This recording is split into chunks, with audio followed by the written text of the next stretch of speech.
Good evening money persons, welcome to daily money show number 1088. ఈరోజు daily money షోలో updates విషయంకి వచ్చేసరికి వీకెండ్లో మీరు న్యూస్ అయితే వినే ఉంటారు కదా. ఇరాన్కి చెందినటువంటి న్యూక్లియర్ ఫెసిలిటీస్ పైన యూఎస్ అయితే అటాక్ చేసింది. సో యూఎస్ ఈ అటాక్ చేసిన తర్వాత ఇరాన్ తీసుకునేటువంటి డిసిషన్ వలన క్రూడ్ ఆయిల్ ప్రైస్లు అయితే ఒక్కసారే అమాంతం పెరిగిపోయాయి. ఈ ఇరాన్ తీసుకున్నటువంటి డిసిషన్ వలన మన ఇండియన్ మార్కెట్స్ పైన ఏ విధంగా ఇంపాక్ట్ ఉంటుంది అన్నది ఈరోజు వీడియోలోని స్టార్టింగ్ మీకు ఒక 5 to 7 minutes అయితే ఎక్స్ప్లెయిన్ చేయబోతున్నాను. కంప్లీట్ అంటే డీటెయిల్ స్టోరీ మీకు ఉంటుంది. ఒకసారి ఆ కంప్లీట్ అనాలిసిస్ చూసినట్లయితే దీనివల్ల మన మార్కెట్ పైన ఏ విధంగా ఇంపాక్ట్ ఉండొచ్చు అన్నది మీకు ఒక అవగాహన అయితే వస్తుంది. Don't miss it. అండ్ దీంతో పాటుగా మార్కెట్లోని ఇంపార్టెంట్ అప్డేట్స్ అని 1 by 1 డిస్కస్ చేసుకుందాం. కానీ దానికన్నా ముందు మనం మండే రోజు వీడియోలోని లాస్ట్ వీక్లోని మన ఫిట్నెస్ గ్రూప్లో ఎవరైతే ఫస్ట్ టాప్ 10 పీపుల్ ఉంటారో వాళ్ళ గురించి డిస్ప్లే చేస్తాం కదా. ఇక్కడ చూడండి, ఈ వీక్లోని టాప్ 10 పీపుల్ ఎవరు ఉన్నారు అన్నది. గుడ్ గోయింగ్ గైస్, ఇలాగే కంటిన్యూ చేద్దాం. అండ్ నేను నా వర్కౌట్స్ విషయంకి వచ్చేసరికి నేను ఆల్మోస్ట్ 5 kilometers పైన వాక్ చేశాను అండ్ 20 minutes పైన అబ్డోమెన్ వర్కౌట్స్ చేశాను. మీరేం వర్కౌట్స్ చేశారన్నది కింద కామెంట్ సెక్షన్లో షేర్ చేయండి. ఇంకా డైలీ మనీలో ఉన్నటువంటి అప్డేట్స్ అన్ని 1 by 1 క్విక్గా డిస్కస్ చేసుకుందాం. ముందుగా మార్కెట్ అప్డేట్ చూసినట్లయితే ఈ రోజు సెషన్ లో సెన్సెక్స్ 511 పాయింట్స్ కరెక్ట్ అయ్యి 81,896 పాయింట్స్ కి క్లోజ్ అయినట్లయితే నిఫ్టీ 140 పాయింట్స్ కరెక్ట్ అయ్యి 24,971 పాయింట్స్ కి క్లోజ్ అయింది. అండ్ ఈ రోజు సెషన్ లో మిడ్ క్యాప్ ఇండెక్స్ 0.24% పెరిగినట్లయితే స్మాల్ క్యాప్ ఇండెక్స్ 0.72% పెరిగింది. అండ్ బ్యాంక్ నిఫ్టీ 0.34% కరెక్ట్ అయింది. ఈ రోజు మార్నింగ్ మన మార్కెట్స్ అయితే డీప్ రెడ్ లో ఓపెన్ అయినా దాని తర్వాత మార్కెట్స్ లోని కొంత రికవరీ అయితే కనపడింది కదా. యాక్చువల్లీ మార్కెట్స్ లోని ఇంతలా ప్రెషర్ కనపడడానికి రీజన్ మీ అందరికి ఆల్రెడీ ఐడియా ఉన్నది కదా. ఇరాన్ అండ్ ఇజ్రాయెల్ మధ్యన వార్ జరుగుతుంది కదా. వీకెండ్ లోని ఈ వార్ లోకి యుఎస్ కూడా ఎంటర్ అయింది. అంటే యుఎస్ కంప్లీట్ గా ఈ వార్ లోకి ఎంటర్ అవ్వలేదు, కానీ ఇరాన్ కి చెందినటువంటి న్యూక్లియర్ స్థావరాల పైన యుఎస్ అయితే అటాక్ చేయడం జరిగింది. ఎప్పుడైతే ఇరాన్ కి చెందిన ఈ న్యూక్లియర్ స్థావరాల పైన యుఎస్ అటాక్ చేసిందో ఇరాన్ సైలెంట్ గా కూర్చుంటుందా? ఇరాన్ కూడా సైలెంట్ గా కూర్చోదు కదా. ఇరాన్ వాళ్ళు స్ట్రైట్ ఆఫ్ హార్మోజ్ ని క్లోజ్ చేయడానికి కన్సిడర్ చేస్తున్నారని ఈవెన్ ఇరాన్ కి చెందినటువంటి పార్లమెంట్ కూడా దీనికి అప్రూవల్ ఇచ్చిందని చెప్పి వేరియస్ మీడియా ప్లాట్ఫామ్స్ అయితే రిపోర్ట్ చేశాయి. నౌ ఈ స్ట్రైట్ ఆఫ్ హార్మోజ్ ని ఒకవేళ ఇరాన్ క్లోజ్ చేసినట్లయితే దాని వలన ప్రపంచం పైన ఏ విధంగా ఇంపాక్ట్ పడుతుంది అన్నది మనం ఇప్పుడు డీటెయిల్ గా మాట్లాడుకుందాం. ఇప్పుడు ఏదైతే షేర్ చేయబోతున్నానో ఆ ఇన్ఫర్మేషన్ తోని మీ అందరికీ కూడా అంటే దీని యొక్క ఇంపాక్ట్ ఏ విధంగా ఉంటుంది అన్నది ఒక క్లియర్ కట్ క్లారిటీ అయితే రాబోతుంది. Don't miss this. నౌ ఇక్కడ ఇమేజ్ లో మీకు ఒక మ్యాప్ ని డిస్ప్లే చేస్తున్నాను. ఆ మ్యాప్ లోని ఉన్నటువంటి ఇన్ఫర్మేషన్ మాట్లాడుకునే ముందు ఇరాన్ ఒకవేళ ఆయిల్ ని ఎక్స్పోర్ట్ చేయడానికి ఆపేసింది అనుకోండి, జనరల్ ఏం జరుగుతుంది అంటే యుఎస్ అటాక్ చేసింది కదా. అటాక్ చేసిన తర్వాత ఇరాన్ ఆయిల్ ఎక్స్పోర్ట్స్ ఆపేస్తే ఏం జరుగుతుంది? దానివల్ల క్రూడ్ ఆయిల్ షార్టేజ్ ఏర్పడుతుందన్న భయంతోనే ఒక్కసారి ఆ అటాక్ తర్వాత క్రూడ్ ఆయిల్ ప్రైస్లోని మనకి జంప్ కనపడింది. క్రూడ్ ఆయిల్ ప్రైస్లు పెరిగితే ఏమవుతుంది? ఆబ్వియస్ గా మనం క్రూడ్ ని ఎక్కువగా ఇంపోర్ట్ చేసుకుంటాం కాబట్టి మన ఇంపోర్ట్ బిల్ పెరిగిపోద్ది. అండ్ అంతేకాకుండా మన కంట్రీలోని పెట్రోల్ డీజిల్ ప్రైస్లు భయంకరంగా పెరగచ్చు. దీనివల్ల మన కంట్రీలో తిరిగి ఇన్ఫ్లేషన్ పెరగచ్చు అని చెప్పి భయాలు అయితే ఉన్నాయి కదా. అసలు ఈ వార్ లోని ఈ స్ట్రైట్ ఆఫ్ హార్మోజ్ ని ఒకవేళ ఇరాన్ ఆపేసింది అనుకోండి, దానివల్ల నిజంగా మన పైన ఎంత ఇంపాక్ట్ ఉంటుంది అంటే పెట్రోల్ డీజిల్ ప్రైస్లు అంతలా పెరిగిపోతాయా? దానివల్ల మన పైన అంత భారీగా ఇంపాక్ట్ ఉంటుందా అన్నది మీకు ఇప్పుడైతే అర్థమవుతుంది. ఇక్కడ మీరు మ్యాప్ లో చూసారనుకోండి, ఇక్కడ కనబడుతుంది కదా, ఇది ఇరాన్. ఈ ఇరాన్ కి చెందినటువంటి స్ట్రైట్ ఆఫ్ హార్మోజ్ ఇక్కడ మీకు వాటర్ కనబడుతున్నది కదా. సో ఈ స్ట్రైట్ ఆఫ్ హార్మోజ్ ని ఇరాన్ క్లోజ్ చేసేయచ్చు అని చెప్పి మార్కెట్ లో భయాలు మొదలయ్యాయి. ఒకవేళ ఇరాన్ క్లోజ్ చేసేసింది అనుకోండి, దానివల్ల ఇంపాక్ట్ ఏ విధంగా ఉంటుందంటే డైలీ దీని through 17.8 million to 20.8 million barrels of crude oil అయితే ఇక్కడ నుంచి పాస్ అవుతూ ఉంటుంది. ఒపెక్ కంట్రీస్ చేసేటువంటి క్రూడ్ ఎక్స్పోర్ట్స్ లోని మెజారిటీ ఆఫ్ ది ఎక్స్పోర్ట్స్ దీని నుంచే పాస్ అవుతుంటాయి. ఇరాన్ ఒకవేళ దీన్ని గనక క్లోజ్ చేసేసినట్లయితే almost per day 20 barrels of crude exports అన్నవి నిలిచిపోతాయి. కాబట్టి క్రూడ్ షార్టేజ్ అన్నది ఏర్పడచ్చు. దానివల్ల క్రూడ్ ప్రైస్లు కూడా బాగానే పెరిగేటువంటి అవకాశం ఉన్నది. కాకపోతే ఇరాన్ దీన్ని క్లోజ్ చేసేయగలదా అంటే క్లోజ్ చేయకపోవచ్చు అని చెప్పి మేము అనుకుంటున్నాం. ఎందుకంటే ఇరాన్ నుంచి చేసుకునేటువంటి క్రూడ్ ఎక్స్పోర్ట్స్ ఉన్నాయి కదా, ఆ క్రూడ్ ఎక్స్పోర్ట్స్ లోని majority of the crude exports అంటే 90% ఆఫ్ ది క్రూడ్ ఆయిల్ ఎవరు కొనుక్కుంటున్నారో తెలుసా? ఇరాన్ నుంచి చైనాయే పర్చేస్ చేస్తుంది. మీరు ఈవెన్ ఈ వార్ లో అబ్జర్వ్ చేసినట్లయితే చైనా ఎవరికి సపోర్ట్ చేస్తుంది అంటే డైరెక్ట్ గా ఇక్కడ యుఎస్ లాగా వచ్చి చైనా సపోర్ట్ చేయకపోవచ్చు, కానీ ఇండైరెక్ట్ గా చైనా అయితే ఇరాన్ కే సపోర్ట్ చేస్తుంది. ఎందుకంటే చైనా ఇరాన్ దగ్గర నుంచి ఎక్కువగా క్రూడ్ కొనుక్కుంటుంది కాబట్టి ఇండైరెక్ట్ గా చైనా ఇరాన్ కే సపోర్ట్ చేస్తుంది. ఒకవేళ ఇరాన్ ఈ స్ట్రైట్ ఆఫ్ హార్మోజ్ ని క్లోజ్ చేసినట్లయితే అన్ని కంట్రీస్ కన్నా కూడా చైనా చైనా పైనే ఎక్కువగా ఇంపాక్ట్ పడుతుంది కాబట్టి ఇరాన్ కూడా దీన్ని క్లోజ్ చేసేటువంటి అవకాశాలు చాలా చాలా తక్కువగానే ఉన్నాయి. ఈవెన్ దీని రిలేటెడ్ గా బ్లూంబర్గ్ వాళ్ళ ఆయిల్ ఎక్స్పర్ట్ కూడా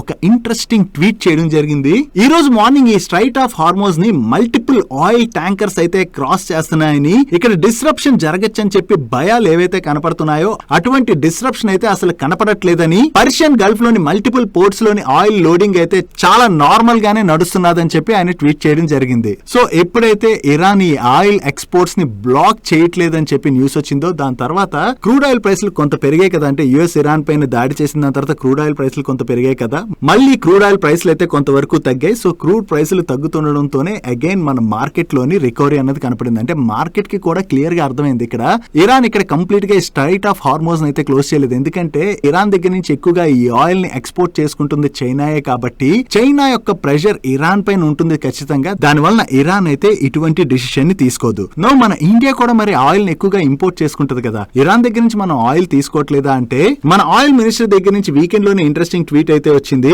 మన దగ్గర కొన్ని వీక్స్ కి సరిపడా ఆయిల్ అండ్ గ్యాస్ రిజర్వ్స్ అయితే ఉన్నాయని, అండ్ అంతేకాకుండా లాస్ట్ ఫ్యూ ఇయర్స్ నుంచి మన ఆయిల్ సప్లైస్ అన్నిటిని కూడా డైవర్సిఫై చేసేసామని, ఈ స్ట్రైట్ ఆఫ్ హార్మోజ్ తో మనం క్రూడ్ ఆయిల్ అయితే లార్జ్ వాల్యూమ్ లోని ఇంపోర్ట్ చేసుకోవట్లేదని చెప్పి ఆయన కూడా ట్వీట్ చేయడం జరిగింది. నో ఒకవేళ ఈ స్ట్రైట్ ఆఫ్ హార్మోజ్ ని క్లోజ్ చేసేసినట్లయితే మన పైన ఇంపాక్ట్ మరీ అంతగా ఉండదు. అంటే మనకి crude oil availability full fledged గా లేకపోవడం అన్నది ఉండదు. దానికి మరొక ఇమేజ్ ని కూడా మీకు ఇక్కడ షేర్ చేస్తాను చూడండి. మీరు ఈ ఇమేజ్ లో చూసినట్లయితే మనం లార్జ్ స్కేల్ లోని క్రూడ్ ఆయిల్ ని రష్యా దగ్గర నుంచి ఇంపోర్ట్ చేసుకుంటున్నాం. రష్యా తర్వాత మనం ఏ కంట్రీస్ నుంచి ఎంత ఆయిల్ ని ఇంపోర్ట్ చేసుకుంటున్నాం అన్నది కూడా మీరు ఇక్కడ స్క్రీన్ పై చూడొచ్చు. సో మనం మరీ ఇక్కడ strait of Hormuz through large volume లోనైతే క్రూడ్ ఆయిల్ ని ఇంపోర్ట్ చేసుకోవట్లేదు కాబట్టి మన పైన ఆ ఇంపాక్ట్ తక్కువగానే ఉంటుంది. కాకపోతే ఇక్కడ క్రూడ్ అవైలబిలిటీ తగ్గింది అనుకోండి, ఆయిల్ ప్రైస్లు కొంత పెరుగుతాయి కాబట్టి ఒకవేళ ఆయిల్ ప్రైస్లు పెరిగినట్లయితే ఆ ప్రైస్ పెరగడం వలన మన మీద ఇంపాక్ట్ ఉంటుందే తప్ప మరీ క్రూడ్ ఆయిల్ అవైలబిలిటీ లేక మన ఇండియా చాలా కష్టపడిపోయి పెట్రోల్ ప్రైస్లు మరీ అమాంతం పెరిగిపోయేలాంటి భయంకరమైన సిచ్యువేషన్ అయితే లేదు. అండ్ దీంతో పాటు ఈ వార్ లోకి ఎంఎన్ కూడా అఫీషియల్లీ ఎంటర్ అవుతున్నట్టుగా వీకెండ్ లో అయితే అనౌన్స్ చేసింది. ఇక్కడ ఎంఎన్ అఫీషియల్లీ అనౌన్స్ చేసినా కూడా ఎంఎన్ యొక్క ఇంపాక్ట్ ఏ విధంగా ఉంటుంది అన్నది మనం చెప్పలేం. ఎందుకంటే ఎంఎన్ మరీ అంత స్ట్రాంగ్ గా లేదు. ఒకవేళ వీళ్ళు ఈ వార్ లోకి ఎంటర్ అయినా కూడా దానివల్ల అంటే ఇక్కడ సీ త్రూ జరిగేటువంటి ట్రేడ్ ఏదైతే ఉన్నదో దాని మీద మరీ అంత ఇంపాక్ట్ అయితే ఉండకపోవచ్చనే అనుకుంటున్నాం. ఇనిషియల్ గా వీకెండ్ లో వచ్చినటువంటి అప్డేట్ తోని క్రూడ్ ప్రైస్లు భయంకరంగా పెరిగిపోవచ్చు, దానివల్ల మన కంట్రీ ఎకానమీ పైన ఇంపాక్ట్ ఉండొచ్చు అన్న భయాలతోనే మార్నింగ్ మార్కెట్ కొంత కరెక్ట్ అయినా దాని తర్వాత మార్కెట్ కి ఇది క్లియర్ కట్ గా అర్థమైంది. అంటే మన ఇండియా అయితే కంప్లీట్ గా ఇక్కడ నుంచి ఇంపోర్ట్ చేసుకునేటువంటి ఆయిల్ పైన డిపెండ్ అయ్యలేదు కాబట్టి మన మీద అంత ఇంపాక్ట్ ఉండకపోవచ్చు అని చెప్పి మార్కెట్ కి అర్థం అవడంతోనే ఈ రోజు సెషన్ లో మార్కెట్ లో తిరిగి మనం రికవరీ అన్నది చూసాం. ఇప్పటి వరకు ఇష్యూ రిలేటెడ్ గా ఏదైతే మీకు ఇన్ఫర్మేషన్ ని షేర్ చేసాం, దీంతో మన ఇండియా పైన దీని యొక్క ఇంపాక్ట్ ఏ విధంగా ఉంటుంది అన్నది ఒక క్లారిటీ అయితే వచ్చిందని అనుకుంటున్నాం. ఇటువంటి ఇంపార్టెంట్ ఇన్ఫర్మేషన్ ని ఇలా డీటెయిల్ గా మీకు షేర్ చేయడానికి మన టీం పెడుతున్నటువంటి ఎఫర్ట్స్ ఒకవేళ మీకు గనక హెల్ప్ఫుల్ అయినట్లయితే మేము మిమ్మల్ని అడిగేది ఒకటే, మన వీడియోని మర్చిపోకుండా లైక్ చేయడానికి ప్రయత్నించండి. నెక్స్ట్ డయాగ్నోస్టిక్ బిజినెస్ లోకి అమెజాన్ వాళ్ళు కూడా ఎంటర్ అవుతున్నారు. వీళ్ళు 6 సిటీస్ లోని డయాగ్నోస్టిక్ సర్వీసెస్ ని అమెజాన్ యాప్ ద్వారా లాంచ్ చేస్తున్నట్టుగా అనౌన్స్ చేయడం జరిగింది. ఈ యాప్ లో ఎవరైనా సరే వాళ్ళ ఇంట్లోని డయాగ్నోస్టిక్ సర్వీసెస్ ని పొందాలనుకున్నట్లయితే వాళ్ళైతే అపాయింట్మెంట్ ని బుక్ చేసుకోవచ్చు. అపాయింట్మెంట్ బుక్ చేసుకున్నట్లయితే మీ ఇంటి దగ్గరికే వీళ్ళు శాంపిల్ కలెక్ట్ చేసుకోవడానికి 60 మినిట్స్ లోనే వచ్చి శాంపిల్ కలెక్షన్ ప్రాసెస్ అన్నది పూర్తి చేస్తామని చెప్పి వీళ్ళు అనౌన్స్ చేస్తున్నారు. 16 మినిట్స్ అంటే మనం డయాగ్నోస్టిక్ టెస్ట్ కోసం అని చెప్పి బుక్ చేసుకున్నటువంటి 1 అవర్ లోనే వీళ్ళు వచ్చి శాంపిల్ కలెక్షన్ అన్నది చేస్తామని చెప్తున్నారు. టాటా 1mg వాళ్ళు కూడా ఇటువంటి సర్వీసెస్ అంటే ఇంటి దగ్గర డయాగ్నోస్టిక్ టెస్ట్ చేసుకునేటువంటి సర్వీసెస్ ని అందిస్తున్నా కూడా టాటా 1mg లో మనం బుక్ చేసుకున్నట్లయితే వాళ్ళు 24 అవర్స్ లోనే ఎప్పుడైనా సరే వచ్చి మన శాంపిల్ కలెక్ట్ చేసుకుని వెళ్ళి దాని తర్వాత వీళ్ళు ఆన్లైన్ లోనే రిపోర్ట్ అయితే మనకి ఇస్తుంటారు. వీళ్ళు కూడా అటువంటి సర్వీసెస్ ని లాంచ్ చేస్తున్నా కూడా వీళ్ళు జస్ట్ 16 మినిట్స్ లోనే వచ్చి శాంపిల్ కలెక్షన్ అయితే చేసుకుంటామని అండ్ 6 అవర్స్ లోని రొటీన్ టెస్టులు రిలేటెడ్ గా రిపోర్ట్స్ ని కూడా అందిస్తామని చెప్పి వీళ్ళు అనౌన్స్ చేయడం జరిగింది. టోటల్ గా వీళ్ళు 800 డయాగ్నోస్టిక్ టెస్టులను అయితే అవైలబుల్ లోకి తీసుకొస్తున్నారు. దీనిలో మనం చూసినట్లయితే వీళ్ళు బెంగళూరు, ఢిల్లీ, గురుగావ్, నోయిడా, ముంబై అండ్ హైదరాబాద్ సిటీస్ లోని ఫస్ట్ లాంచ్ చేస్తున్నారు. ఇది సక్సెస్ఫుల్ అయినట్లయితే మరిన్ని సిటీస్ కి అయితే వీళ్ళు దీన్ని ఎక్స్పాండ్ చేసేటువంటి అవకాశం ఉన్నది. అమెజాన్ వాళ్ళు ఎప్పుడైతే ఈ డయాగ్నోస్టిక్ సర్వీసెస్ లోకి ఎంటర్ అవుతున్నారని అనౌన్స్మెంట్ వచ్చిందో ఈ రోజు సెషన్ లో కొంత డయాగ్నోస్టిక్ స్టాక్స్ లోనైతే ప్రెషర్ కనపడింది. కానీ ఇక్కడ మనం గుర్తుపెట్టుకోవాల్సింది ఏంటి, ఆల్రెడీ టాటా 1mg వాళ్ళే కాదు various other diagnostic services providers కూడా ఇటువంటి సర్వీసెస్ ని అందిస్తున్నారు. కానీ మనం ఇంటి దగ్గర కండక్ట్ చేసుకునేటువంటి డయాగ్నోస్టిక్ టెస్ట్లు ఏవైతే ఉంటాయో వాటి వరకే ఇది పరిమితం అవుతుంది. పెద్ద పెద్ద టెస్ట్లు ఏవైతే ఉంటాయో వాటిని తప్పకుండా మనం డయాగ్నోస్టిక్ సెంటర్ కే వెళ్లి చేసుకోవాల్సి వస్తుంది. కాబట్టి డయాగ్నోస్టిక్ సర్వీసెస్ ప్రొవైడ్ చేసేటువంటి కంపెనీస్ పైన ఓవరాల్ గా చూసినట్లయితే మరీ అంత పెద్ద ఇంపాక్ట్ ఉండకపోవచ్చు. ఉండకపోవచ్చు, అంటే చిన్న ఇంపాక్ట్ ఉంటుంది. ఎందుకంటే లోకల్లీ వీళ్ళు కలెక్షన్స్ అవి చేసుకుంటుంటారు కదా, దానివల్ల చిన్న చిన్న టెస్ట్లు ఏవైతే ఉంటాయో దానికి అందరూ డయాగ్నోస్టిక్ సెంటర్ కి వెళ్ళకపోవచ్చు, ఈ సర్వీసెస్ ని ఆప్ట్ చేసుకునేటువంటి అవకాశం ఉంటుంది. కానీ మేజర్ టెస్ట్లు రిలేటెడ్ గా అయితే మాత్రం పక్కాగా డయాగ్నోస్టిక్ సెంటర్స్ కి వెళ్లాల్సి అయితే వస్తుంది. ఆల్రెడీ టాటా 1mg తో పాటు వేరియస్ కంపెనీస్ ఇటువంటి సర్వీసెస్ ని ఆఫర్ చేస్తున్నా కూడా డయాగ్నోస్టిక్ సర్వీసెస్ ఆఫర్ చేసేటువంటి కంపెనీస్ యొక్క బిజినెస్ అయితే కంటిన్యూస్ గా గ్రో అవుతూనే ఉన్నది.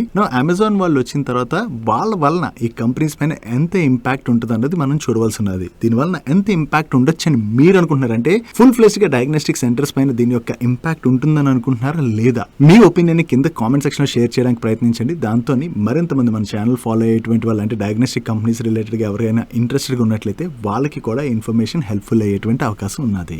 నెక్స్ట్ ఈ రోజు సెషన్ లోని మన మార్కెట్ నెగిటివ్ లో క్లోజ్ అవడంతో మోస్ట్ ఆఫ్ ది స్టాక్స్ అయితే నెగిటివ్ గానే క్లోజ్ అయ్యాయి. కాకపోతే ఎస్పెషల్లీ ఐటీ స్టాక్స్ మీరు అబ్జర్వ్ చేశారనుకోండి, మార్నింగ్ నుంచి కూడా ఐటీ స్టాక్స్ లో బాగానే ప్రెషర్ కనపడింది కదా. ఈ ఐటీ స్టాక్స్ లోని ప్రెషర్ కనపడడానికి రీజన్ ఏంటంటే యుఎస్ లిస్టెడ్ కంపెనీ అయినటువంటి యాక్సెంచర్ వాళ్ళ నెంబర్స్ వచ్చాయి. యాక్చువల్లీ వీళ్ళ నెంబర్స్ మార్కెట్ ఎక్స్పెక్ట్ చేసిన దానికన్నా కూడా బెటర్ గానే వచ్చాయి. నెంబర్స్ బెటర్ గా వచ్చినా కూడా యాక్సెంచర్ స్టాక్ లో అయితే బాగానే ప్రెషర్ కనపడుతుంది. దానికి రీజన్ ఏంటంటే ఈ క్వార్టర్ లోని వీళ్ళ న్యూ బుకింగ్స్ లోని 6% డ్రాప్ కనపడుతున్నది. దానికి వాళ్ళ మేనేజ్మెంట్ చెప్తున్నటువంటి రీజన్ ఏంటంటే గ్లోబల్ ఎకానమీస్ లోని అన్సర్టనిటీ అనేది సిగ్నిఫికెంట్ లెవెల్ కి రీచ్ అయిందని చెప్పి వీళ్ళ మేనేజ్మెంట్ దగ్గర నుంచి కూడా కామెంట్స్ రావడం జరిగింది. సో ఈ అన్సర్టనిటీ సిచ్యువేషన్ ఏదైతే ఉన్నదో అది మరికొన్ని రోజులు కంటిన్యూ అయినట్లయితే ఐటీ కంపెనీస్ కి కొత్త బుకింగ్స్ విన్ అవడం అనేది తగ్గేటువంటి అవకాశం ఉన్నది కదా. సో దానివల్ల ఐటీ కంపెనీస్ మరికొన్ని రోజులు స్ట్రగుల్ అయ్యేటువంటి అవకాశం ఉన్నదని చెప్పి మార్కెట్ లోని ఎక్స్పెక్టేషన్స్ బిల్డ్ అవడంతోనే ఈ రోజు సెషన్ లోని most of the IT stocks లోని మనకి ప్రెషర్ కనపడింది. ఎలాగా మనం ఇప్పుడు ఈ Q1 ఎండింగ్ అయితే వచ్చేస్తాం కదా, అంటే జూన్ మంత్ ఎండింగ్ కి Q1 అయితే క్లోజ్ అయిపోతుంది. Q1 క్లోజ్ అయిన తర్వాత త్వరలోనే మన ఐటీ కంపెనీస్ యొక్క నెంబర్స్ కూడా వస్తాయి. సో ఈసారి మన ఐటీ కంపెనీస్ నెంబర్స్ కాకుండా వీళ్ళ మేనేజ్మెంట్ దగ్గర నుంచి ఎటువంటి కామెంట్ అంటే ఫ్యూచర్ రిలేటెడ్ గా వీళ్ళ మేనేజ్మెంట్స్ ఏం కామెంట్ చేస్తాయి అనేది మనం ట్రాక్ చేయడం చాలా ఇంపార్టెంట్. నెక్స్ట్ వీకెండ్ లోని సోషల్ మీడియాలో 500 నోట్స్ రిలేటెడ్ గా ఒక న్యూస్ అయితే భయంకరంగా సర్క్యులేట్ అవుతున్నది. ఈవెన్ ట్విట్టర్ లో నేను కూడా 2-3 హ్యాండిల్స్ లో ఇటువంటి న్యూస్ చూసాను. సో చూసిన తర్వాత అనిపించింది ఫేక్ న్యూస్ మరీ జనాల్లోకి ఎక్కువగా తీసుకెళ్తున్నారు. దీని రిలేటెడ్ గా ఒక క్లారిటీ ఇచ్చినట్లయితే మన మనీ పర్సన్స్ కి అయితే దాని రిలేటెడ్ గా ఒక క్లారిటీ ఉంటుంది. రేపు పొద్దున ఎక్కడైనా ఫేక్ న్యూస్ చూసినా కూడా అది ఫేక్ న్యూస్ అని అర్థం చేసుకుంటారు కదా అని చెప్పేసి దాని రిలేటెడ్ గా అయితే క్లారిటీ ఇస్తున్నా. అదే 500 నోట్స్ రిలేటెడ్ గా సోషల్ మీడియాలో ఏం తిరుగుతుందంటే వీకెండ్ లోని సెప్టెంబర్ ఎండింగ్ కల్లా ఏటీఎంస్ నుంచి కంప్లీట్ గా 500 నోట్స్ ని తీసేయడానికి ఆర్బీఐ చూస్తున్నదని, అండ్ ఈ 500 నోట్స్ ని అయితే కంప్లీట్ గవర్నమెంట్ అయితే తీసేస్తుందని చెప్పేసి ఒక న్యూస్ అయితే బాగా తిరుగుతున్నది. కాకపోతే దీని రిలేటెడ్ గా అంటే ఇలాంటి న్యూస్ చాలా రోజుల నుంచి తిరుగుతున్నట్టుంది. దాంతో ఈవెన్ జూన్ మంత్ లో గవర్నమెంట్ దగ్గర నుంచి కూడా ఒక క్లారిటీ వచ్చింది. ఆర్బీఐ అయితే 500 నోట్ ఫేస్ అవుట్ చేసేందుకు ఎటువంటి డిసిషన్ కూడా తీసుకోలేదు. సో సోషల్ మీడియాలో ఏదైతే న్యూస్ తిరుగుతున్నదో అది జస్ట్ ఫేక్ న్యూసే. గవర్నమెంట్ అయితే అటువంటి డెసిషన్ ఏమీ తీసుకోలేదని చెప్పి PIB fact check Twitter handle లోనే క్లియర్ గా షేర్ చేశారు. ఒకవేళ మీరు కానీ మీ ఫ్యామిలీ మెంబర్స్ కానీ సోషల్ మీడియాలో ఎక్కడైనా ఈ న్యూస్ చూస్తున్నట్లయితే మాత్రం జస్ట్ ఇప్పుడు సోషల్ మీడియాలో తిరుగుతున్నటువంటి న్యూస్ ఏదైతే ఉన్నదో అది ఫేక్ న్యూస్ మాత్రమే. నెక్స్ట్ ఈ రోజు సెషన్ లో జీ ఎంటర్టైన్మెంట్ స్టాక్ లో చాలా పాజిటివ్ మూమెంటం కనపడింది కదా. దానికి రీజన్ ఏంటంటే ఈ జీ ఎంటర్టైన్మెంట్ వాళ్ళు వీకెండ్ లోని వాళ్ళ ఇన్వెస్టర్ ప్రెజెంటేషన్ అయితే రిలీజ్ చేశారు. ఈ ఇన్వెస్టర్ ప్రెజెంటేషన్ రిలీజ్ చేసిన తర్వాత ఈ రోజు సెషన్ లో స్టాక్ లో అయితే మనకి అంత పాజిటివ్ మూమెంటం కనపడింది. ఈ ఇన్వెస్టర్ ప్రెజెంటేషన్ లో వీళ్ళు ఏం షేర్ చేస్తున్నారో ఒకసారి చూద్దాం.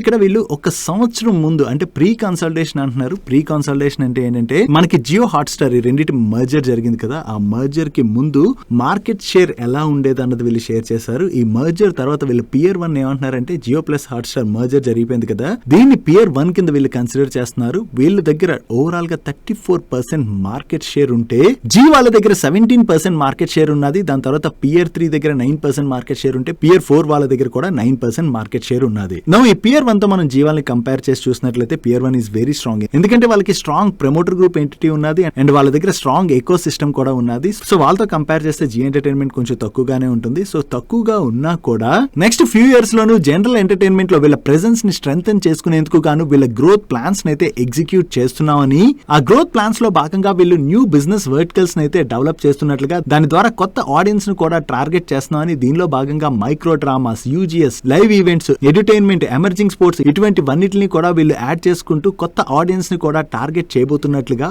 వీటితో పాటుగా మరిన్ని గ్రోత్ స్ట్రాటజీస్ ని కూడా వీళ్ళు ఫాలో అవబోతున్నట్లుగా, వీటి ద్వారా మనం చూసినట్లయితే ప్రెసెంట్ ఫైనాన్షియల్ ఇయర్ 25 లోని G5 548 crores ఎబిటా లాసెస్ ని చూసినట్లయితే ఫైనాన్షియల్ ఇయర్ 26 లోని G5 బ్రేక్ ఈవెన్ ని అచీవ్ చేయాలని చెప్పి వీళ్ళు టార్గెట్ గా పెట్టుకున్నట్లుగా అయితే షేర్ చేస్తున్నారు. అంటే ఈ ఫైనాన్షియల్ ఇయర్ లోని G5 బ్రేక్ ఈవెన్ ని అచీవ్ చేసేలాగా వీళ్ళు టార్గెట్ గా పెట్టుకున్నామని. సో ఈ ఈ బిజినెస్ ప్లాన్ ని అచీవ్ చేసేందుకు గాను వీళ్ళ హ్యూమన్ రిసోర్స్ క్యాపబిలిటీస్ ని కూడా పెంచుకుంటున్నట్లుగా దీనిలో భాగంగా రీసెంట్ గా ప్రమోటర్ కూడా క్యాపిటల్ ఇన్ఫ్యూజ్ చేయడం జరిగింది కదా. ఈ క్యాపిటల్ ఇన్ఫ్యూజ్ ఏదైతే చేశారో దాన్ని వీళ్ళు గ్రోత్ డ్రైవ్ చేసేందుకు గాను యూజ్ చేయబోతున్నట్టుగా కూడా వీళ్ళ మేనేజ్మెంట్ షేర్ చేయడం జరిగింది. సో ఎప్పుడైతే మేనేజ్మెంట్ దగ్గర నుంచి గ్రోత్ రిలేటెడ్ గా ఇటువంటి స్టేట్మెంట్స్ రావడమే కాకుండా G5 బ్రేక్ ఈవెన్ ని కూడా ఈ ఇయర్ అచీవ్ చేస్తుందని చెప్పి మేనేజ్మెంట్ ఈ ప్రెజెంటేషన్ లోని షేర్ చేసిందో దాంతోనే ఈ రోజు సెషన్ లోని జీ ఎంటర్టైన్మెంట్ స్టాక్ లో మనకి పాజిటివ్ మూమెంటం కనపడింది. నెక్స్ట్ రెడిట్ లోని జెప్టోకి చెందినటువంటి ఎక్స్ ఎంప్లాయ్ జెప్టో రిలేటెడ్ గా షాకింగ్ స్టేట్మెంట్స్ చేయడం జరిగింది. ఇతను ఏమంటున్నాడంటే ఆల్మోస్ట్ ఈయన జెప్టోలోని 3 years వర్క్ చేశానని, కానీ ఇప్పుడు సైలెంట్ గా కూర్చోలేను, జెప్టో రిలేటెడ్ గా ప్రతి ఒక్కరికి షేర్ చేయాలి.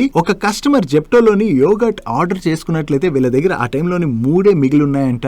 ఆ 3 కూడా ఎక్స్పైర్ అయిపోయి ఉన్నాయంట. ఎక్స్పైర్ అయిపోయినా కూడా వీళ్ళ స్టోర్ ఇన్ఛార్జ్ అయితే ఆర్డర్ ని ఫుల్ఫిల్ చేసేందుకు వాటిని డెలివర్ చేయమని చెప్పి ఆదేశించినట్లుగా. చాలా మంది జెప్టోని హైజెనిక్ అనుకుంటారు కానీ రియాలిటీలోని అసలు జెప్టో హైజెనిక్ కాదని. వీటితో పాటు ఎవ్రీ మాన్సూన్ సీజన్ లోని వీళ్ళ పూణే స్టోర్ ఫ్లడ్స్ తోని ఇంపాక్ట్ అవుతుంది. ఆ స్టోర్ లోకి నీళ్లు వచ్చి చేరిపోయినా కూడా అదే ప్లేస్ లోని వీళ్ళు గ్రోసరీస్ ని కూడా ప్యాక్ చేస్తామని, అండ్ అంతేకాకుండా ఆ వాటర్ లోని 9 hours ప్లస్ వీళ్ళు డర్టీ వాటర్ లోనే వర్క్ చేయడం వల్ల చాలా మందికి ప్రాబ్లమ్స్ వచ్చినా కూడా జెప్టో ఎటువంటి మెడికల్ కాంపన్సేషన్ ని కూడా వీళ్ళకి ప్రొవైడ్ చేయలేదని. వీటితో పాటుగా జెప్టోలోని చాలా మంది ఫ్రూట్స్ అండ్ వెజిటేబుల్స్ ని కూడా ఆర్డర్ పెట్టుకుంటుంటారు కదా, అవి చాలా డ్యామేజ్ అయి వచ్చినా కూడా ఆ డ్యామేజ్ అయినటువంటి ఫ్రూట్స్ అండ్ వెజిటేబుల్స్ ని కూడా జెప్టో డెలివర్ చేసేస్తుందని, అండ్ అంతేకాకుండా ఎక్స్పైర్ అయిన ప్రొడక్ట్స్ ని కూడా కస్టమర్స్ కి డెలివర్ చేసేస్తుంది. ఇది చాలా అన్హైజెనిక్ అని చెప్పి క్లెయిమ్ చేస్తూ సోషల్ మీడియాలోని పోస్ట్ చేయడం జరిగింది. ఆ వ్యక్తి ఏదైతే పోస్ట్ చేశారో అది సోషల్ మీడియాలో అయితే ఇప్పుడు చాలా ట్రెండ్ అవుతున్నది. సో ఇది నిజమా కాదా అని తెలుసుకోవాలంటే చాలా మంది మీలో జెప్టో యాప్ నైతే యూజ్ చేస్తుంటారు కదా, అంటే ఈ వీడియో చూస్తున్న వాళ్ళు చాలా మంది యూజ్ చేస్తూ ఉండొచ్చు. జెప్టో యాప్ అనే కాదు, అదర్ యాప్స్ ని కూడా మీరు యూజ్ చేసి ఇటువంటి ఐటమ్స్ అన్ని కూడా ఆర్డర్స్ పెట్టుకుని ఉంటారు కదా. ఎప్పుడైనా మీరు కూడా ఇటువంటి ప్రాబ్లమ్స్ ని నిజంగా ఫేస్ చేసినట్లయితే కింద కామెంట్ సెక్షన్ లో షేర్ చేయడానికి ప్రయత్నించండి. డైలీ మార్కెట్ లో వచ్చేటువంటి ఇటువంటి ఇంపార్టెంట్ అప్డేట్స్ ని మీతో డీటెయిల్ గా షేర్ చేయడానికి మన మనీ పర్స్ టీమ్ ఏవైతే ఎఫర్ట్స్ పెడుతుందో ఆ ఎఫర్ట్స్ కనుక మీకు హెల్ప్ఫుల్ అవుతున్నట్లయితే ఈ వీడియోని మర్చిపోకుండా లైక్ చేయడానికి ప్రయత్నించండి. నెక్స్ట్ రైమండ్ లిమిటెడ్ నుంచి రీసెంట్ గా వీళ్ళ రియల్ ఎస్టేట్ బిజినెస్ అయిన రైమండ్ రియాలిటీని డీమర్జ్ చేశారు కదా. ఈ డీమర్జ్ చేసినటువంటి Raymond reality shares both exchanges BSE and NSE లోని జూలై 1st రోజున లిస్ట్ అవబోతున్నాయి. సో ఈ డీమర్జ్ లో ఎవరైతే పార్టిసిపేట్ చేశారో వాళ్ళైతే ఈ డేట్ ని గుర్తుపెట్టుకోవాలి. మీకు రైమండ్ రియాలిటీ షేర్స్ ఆల్రెడీ వచ్చి క్రెడిట్ అయ్యాయా లేదా కింద కామెంట్ సెక్షన్ లో అయితే ఫస్ట్ కామెంట్ చేయండి. ఒకవేళ క్రెడిట్ అవ్వకపోతే త్వరలోనే వచ్చి క్రెడిట్ అవుతాయి. క్రెడిట్ అయిన తర్వాత జూలై 1st రోజున ఈ రైమండ్ రియాలిటీ షేర్స్ అయితే బోత్ ఎక్స్చేంజెస్ లోని లిస్ట్ అవబోతున్నాయి. అండ్ దీంతో పాటుగా ఈ రైమండ్ రియాలిటీ వాళ్ళ దగ్గర స్ట్రాంగ్ ల్యాండ్ బ్యాంక్ అయితే ఉన్నది కదా. దీంతో వీళ్ళు ఈ ఫైనాన్షియల్ ఇయర్ లోని ముంబై మెట్రోపాలిటన్ రీజన్ లోని 6 రెసిడెన్షియల్ ప్రాజెక్ట్స్ అయితే లాంచ్ చేయబోతున్నామని, ఈ ప్రాజెక్ట్స్ యొక్క టోటల్ రెవెన్యూ పొటెన్షియల్ 14,000 crores ఉంటుందని చెప్పి వీళ్ళ మేనేజ్మెంట్ అయితే షేర్ చేస్తుంది. వీళ్ళ దగ్గర స్ట్రాంగ్ ల్యాండ్ బ్యాంక్ ఉండడంతో వీళ్ళు కొత్త ప్రాజెక్ట్స్ అయితే లాంచ్ చేస్తున్నారు. వీళ్ళు లాంచ్ చేసినటువంటి ప్రాజెక్ట్స్ కి ఒకవేళ మంచి రెస్పాన్స్ వచ్చి సేల్స్ గానీ బాగా జరిగాయి అనుకోండి, అది రైమండ్స్ రియాలిటీ వాళ్ళ రిలేటెడ్ గా మనం పాజిటివ్ గా చూడొచ్చు.